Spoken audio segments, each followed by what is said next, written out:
다 운동이 좋은데 대신에 운동할 때 조심해야 될 것을 우리가 피해 운동이라고 말씀을 드린다면 첫째 식후에 운동을 하는 것을 저희는 얘기를 합니다. 공복 운동을 가급적 피해라. 그 이유는 뭐냐면 운동을 하게 되면 혈당이 떨어지잖아요. 근데 공복 상태에서 운동을 해서 이제 나중에 뭐 혈당이 떨어질 수도 있고 특히 이제 인슐린이라든지 특히 이런 것들은 운동을 하게 되면 인슐린이 이제 순환이 더 잘 돼서 저혈당이 올 수가 있고요. 또 공복 상태에서 약을 먹고 운동을 한다 그러면 더 큰 문제가 될 수 있겠죠. 근데 이런 공복 상태, 식후 상태에 관련돼서는 공복 운동은 피하는 게 좋을 것 같고, 그 다음에 이제 운동이 강도에 따라서는 고강도 운동을 좀 피하라고 얘기를 하고 싶습니다. 특히 이제 혈당 조절이 잘 안 되는 분들이 고강도 운동을 했을 때 받는 스트레스, 이런 것들이 오히려 이제 인슐린 분비는 줄어들고, 그 다음에 글루카곤이나 호르몬은 올라가서 오히려 혈당을 더 올릴 수도 있거든요. 그래서 일단은 고강도의 운동은 피하고 중등도나 아니면 저강도의 운동을 식후에 하는 것이 좋다, 이렇게 말씀드릴 수 있을 것 같습니다.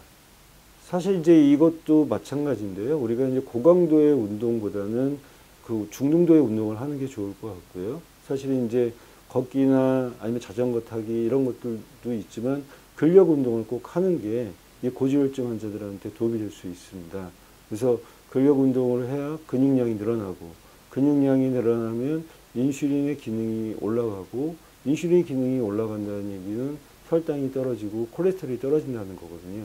또 이 근육이라는 게 자체가요, 하나의 굉장히 큰 스폰지 역할을 하기 때문에 우리가 음식을 먹을 때 올라가는 혈당이나 콜레스테롤을 담을 수 있는 저수지 역할을 하거든요. 그래서 이렇게 근육량을 늘릴 수 있는 중등도의 운동을 하는 것을 권장하고 싶습니다. 고강도 운동보다는 중강도의 운동을 계속 하는 것이 사실은 이제 이런 콜레스테롤이나 중성지방을 떨어뜨리는 데 도움이 되고요. 근데 이 중강도의 운동이라는 게 또 사람마다 틀리거든요.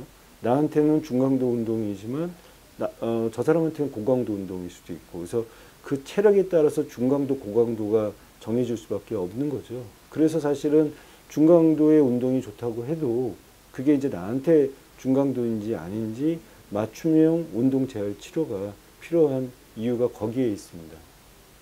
우리가 이제 근육이라는 것은 항상 긴장을 주고 이완을 해서 그 사이에 또 다시 재생이 돼서 근육량이 만들어지는 거거든요. 그래서 우리가 이제 유산소 운동을 한다는 것은 칼로리가 들어와서 칼로리를 소모하는 역할이라면, 유산소 운동 말고 우리가 근육 운동을 하는 것은 근육량을 늘리고 근육에서 나오는 호르몬, 마이오카인을 높이는 건데, 그런 것들이 되게 이제 이런 강약을 이렇게 반복적으로 하면서 자극을 줘야지 근육이 더 활성화가 될 수 있는데, 물론 이제 이런 인터벌 우리가 이제 운동을 하는 것들이 뭐 중요하고 그건 사실이면 틀림없습니다만은 이게 좀 굉장히 어려운 방법입니다. 그래서 전문가가 개인별로 그 인터벌 운동이 중요한데 그 프로그램을 좀 짜주지 않으면은 내가 그걸 갖다가 이제 하기에는 사실은 아주 뭔가 스마트한 프로그램을 짜기는 어렵거든요. 그래서 제가 말씀드리고 싶은 거는 인터벌 운동은 중요하다. 그렇지만 인터벌 운동을 나한테 맞는 프로그램을 짜기는 개인적으로 하기는 어렵고, 충분한 전문가들한테 현재의 상태에 맞는 인터벌 운동 프로그램을 짜야 될 거고요. 특히 이제 인터벌 운동을 할 때 근육이 이제 위안됐다가 자극되면서 스트레스를 받기 때문에 특히 이제 조심을 해야 되고, 그런 인터벌 운동을 하는 데는 전문가적인 어떤 경험이나 지식이 필요하게 됩니다.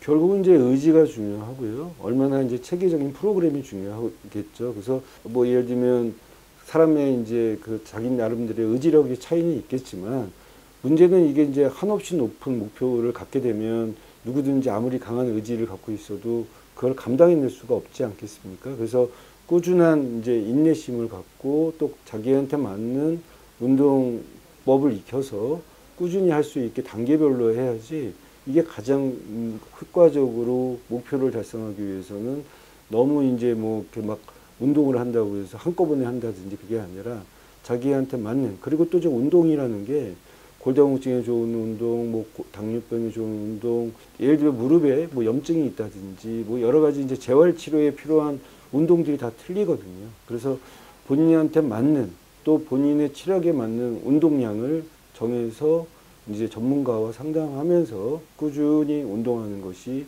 중요할 것 같습니다.